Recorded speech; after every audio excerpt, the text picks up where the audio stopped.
Welcome back to గురువార talks 15. Today recipe వచ్చి పాతకాలం నాటి చింతపండు పచ్చడి, కార్తీక మాసం స్పెషల్ సొరకాయ పెసరపప్పు ఇగురు. సొరకాయ పెసరపప్పు ఇగురు కార్తీక మాసంలో చాలామంది ఉల్లిపాయ తిన్నారు కదా, వాళ్ళందరి కోసం ఇలా తయారు చేశాను. సొరకాయ పెసరపప్పు ఇగురు చాలా అంటే చాలా టేస్టీగా ఉంటుంది. ఈ రెసిపీ అన్నంలోకి, చపాతీలోకి, జొన్న రొట్టెలోకి కూడా చాలా అంటే చాలా టేస్టీగా ఉంటుంది. పిల్లలు కూడా చాలా ఇష్టంగా తింటారు. పెసరపప్పు ఆరోగ్యానికి చాలా మంచిది కదా, ఇంకా సొరకాయ కూడా వేడిని తగ్గించే గుణం ఉంటుంది కాబట్టి ఈ రెండు కాంబినేషన్ చాలా అంటే చాలా టేస్టీగా ఉంటుంది. ఇంకా చింతపండు పచ్చడి అయితే పాతకాలం నాటి రెసిపీ అనమాట. ఇది పెద్దవాళ్ళు జ్వరం వచ్చినప్పుడు, పిల్లలకైనా పెద్దవాళ్ళకైనా జ్వరం వచ్చినప్పుడు లంకనాలు చేస్తాం కదా, అలాంటప్పుడు ఇలా నోటికి కారంగా పుల్లగా పెడితే చాలా బాగుంటుందని ఇలా పచ్చడి చేసి పెట్టేవాళ్ళు అనమాట. చింతపండు పచ్చడి చాలా టేస్టీగా ఉంటుంది. పేషెంట్స్ కూడా చాలా ఇష్టంగా తింటారు. ఈ సొరకాయ పప్పు ఇంకా చింతపండు పచ్చడి చాలా అంటే చాలా టేస్టీగా ఉంటుంది.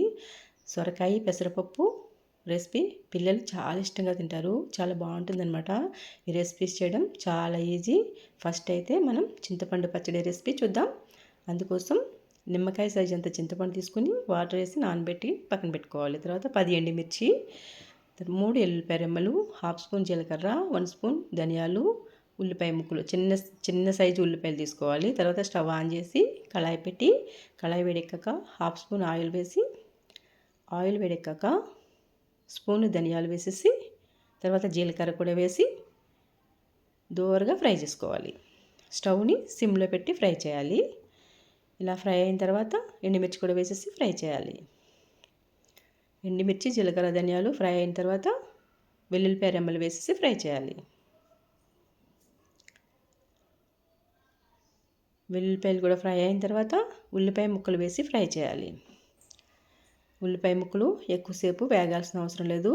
ఈ ఉల్లిపాయలు మనం సాంబార్లో వేసుకుంటాం కదా, ఆ ఉల్లిపాయలు అనమాట. ఇవి చిన్న సైజు ఉల్లిపాయలు చాలా బాగుంటాయి.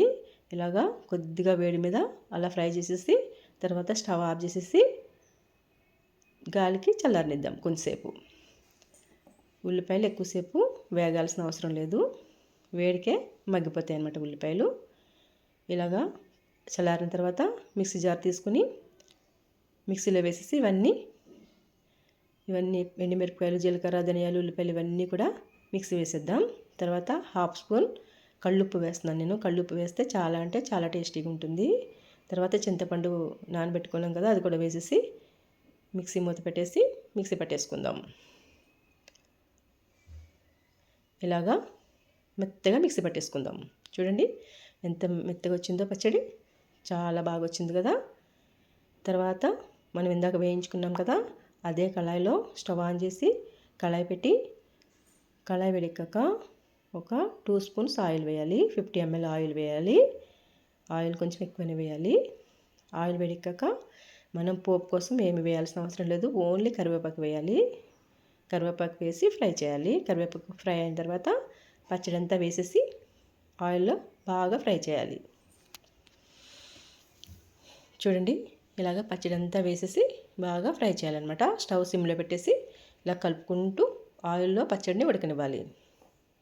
ఇలాగ బాగా కలిపేసి చూడండి మంచిగా కలిపేసుకుని ఆయిల్ పైకి తేలేంత వరకు ఫ్రై చేసి, ఇలా చూడండి ఇలా బాగా దగ్గర అయిపోయేంత వరకు ఫ్రై చేయాలి. తర్వాత ఆయిల్ పైకి తేలిన తర్వాత స్టవ్ ఆఫ్ చేసేసి, ఇప్పుడు స్టవ్ ఆఫ్ చేసేసి చల్లారనిద్దాం. కాసేపు కళాయి కింద దించేసుకుని చల్లారనిద్దాం. చల్లారిన తర్వాత సర్వింగ్ బౌల్లో తీసుకుని సర్వ్ చేసుకుందాం. చూడండి ఎంతో టేస్టీగా ఉండే పాతకాలం నాటి చింతపండు పచ్చడి రెడీ అయిపోయింది. పేషెంట్స్ చాలా ఇష్టంగా తింటారనమాట ఈ పచ్చడిని. చాలా అంటే చాలా టేస్టీగా ఉంటుంది. కారంగా పుల్లగా చాలా బాగుంటుంది. ఇంకా మనం సొరకాయ పెసరపప్పు రెసిపీ చూద్దాం పదండి.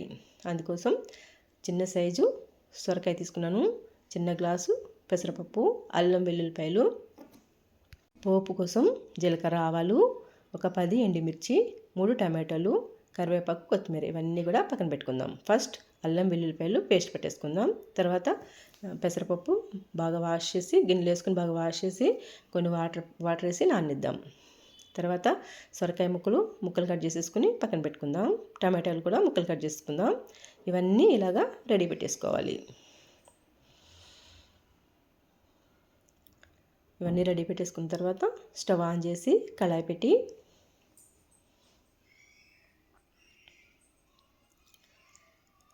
కళాయి వేడెక్కాక 100 ml ఆయిల్ వేయాలి. ఆయిల్ కొంచెం ఎక్కువే పడుతుంది. ఆయిల్ వేడెక్కాక జీలకర్ర ఆవాలు వేసి ఫ్రై చేసిన తర్వాత ఎండుమిర్చి వేసేసి ఫ్రై చేయాలి. ఎండుమిర్చి కొన్ని ఎక్కువనే పడతాయి. ఎండుమిర్చి ఫ్రై అయిన తర్వాత చూడండి ఇలాగ ఫ్రై చేసేయాలి. ఫ్రై అయిన తర్వాత టమాటో ముక్కలు వేసేసి ఆయిల్లో ఫ్రై చేయాలి.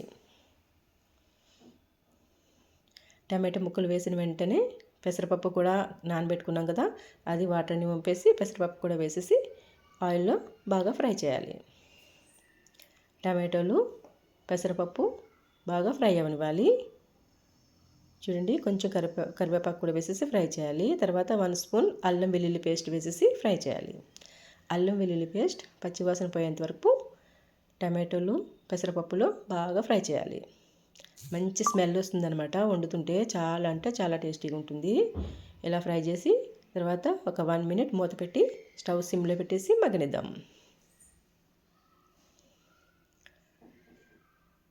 చూడండి 1 minute తర్వాత మూత తీసి చూద్దాం.